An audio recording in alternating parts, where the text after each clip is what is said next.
La graisse, c'est plutôt problématique. On en met partout, alors on tente d'essuyer discrètement ses mains dans le tapis du poste de tir du voisin. On a également des problèmes d'éjection des étuis qui restent collés quand on nettoie mal sa carabine. Mais cette graisse a pourtant plusieurs intérêts. Le premier est d'offrir une couche de protection au plomb pour éviter qu'il s'oxyde au contact de l'air ambiant. Elle permet également d'éviter les dépôts importants de plomb et de cuivre à l'intérieur du canon pour faciliter le nettoyage. Un troisième intérêt de cette graisse, c'est tout simplement qu'elle va garantir l'étanchéité entre la balle et le canon. Donc on va avoir le départ du coup qui va se faire, les gaz de propulsion vont pousser la balle dans le canon et cette graisse justement empêchera les gaz de propulsion de pouvoir s'infiltrer et passer devant la balle. Donc on aura une optimisation de la poussée dans l'intégralité du canon pour avoir forcément de meilleurs résultats en cible. Un autre intérêt, et pas des moindres, cette graisse permet le conditionnement d'un canon en vue justement de faire des résultats de l'espace. Je pense notamment aux pratiquants de vraies disciplines sportives. Cette graisse donc va leur permettre d'avoir des tirs en fait plus réguliers. Je m'explique. Alors la graisse servirait dans ce cas-là en gros de lubrifiant. En gros, c'est faciliter le passage de la balle à l'intérieur du canon. Comment conditionner un canon? Déjà, premièrement, il faut faire quelque chose qu'on n'a pas l'habitude de faire. Il faut nettoyer sa carabine.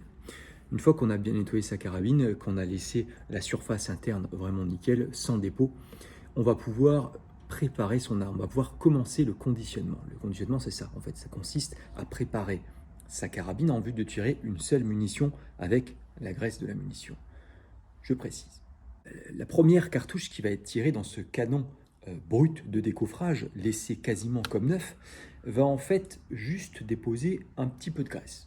Elle va ensuite se frotter au restant du canon qui lui sera resté justement brut de décoffrage avec quelques aspérités à l'intérieur. Donc on devrait normalement avoir des vitesses qui sont perturbées du coup. Et ce qui produirait in fine, au niveau de la cible, des écarts. C'est pour ça qu'au début, on est obligé de tirer plusieurs cartouches, puisque la première va déposer un peu de graisse, la deuxième, on déposera un peu plus, la troisième, la quatrième, la cinquième, jusqu'à avoir un fin film à l'intérieur du canon qui permettra des passages réguliers, puisque la graisse aura été répartie de manière la plus uniforme possible.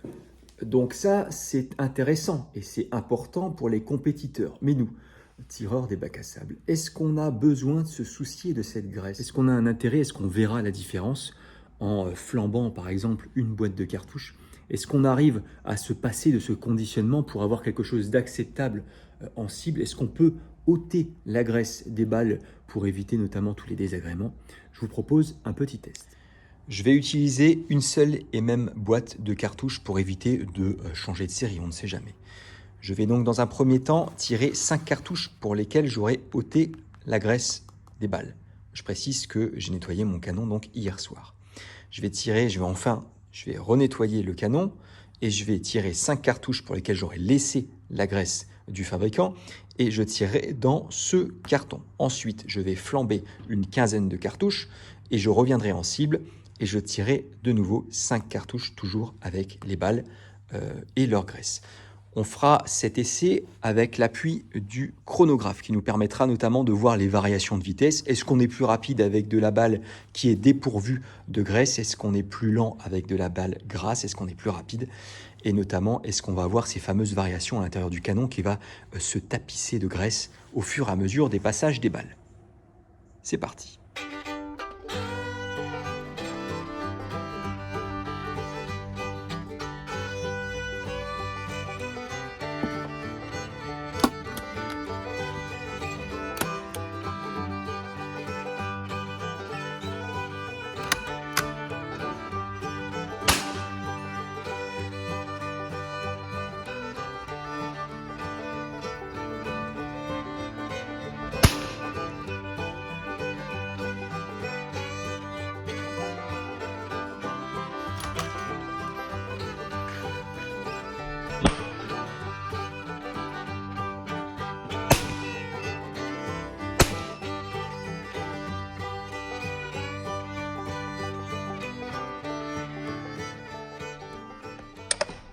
Voici les relevés effectués pendant ce test. Premières observations, on voit bien que sans la graisse, on a une vitesse moyenne de 304,64 mètres secondes et qu'après conditionnement, enfin un conditionnement de 25 cartouches, on arrive à une vitesse moyenne de 308,26 mètres secondes, donc avec une tendance pour les 5 premières cartouches à justement une augmentation de la vitesse. Donc on peut, comme ça, sans avoir fait plus de relevés que ça, on peut vraiment se dire que la graisse va permettre de faciliter le passage de la balle dans le canon et qu'on a une friction supplémentaire sans la graisse qui conduit justement à une vitesse moins élevée. Au niveau du flambage, donc pendant le conditionnement, je ne peux pas vraiment analyser ces résultats, tout simplement puisqu'on a des grandes variations de vitesse. Effectivement, ça voudrait dire qu'on est en train de tapisser l'intérieur du canon, mais comme ici, on a des variations également, et on a également ce petit souci de la régularité même de la munition. Donc on ne va pas pouvoir analyser plus que ça ces relevés. N'empêche maintenant, le plus intéressant, c'est d'aller voir les résultats en cible.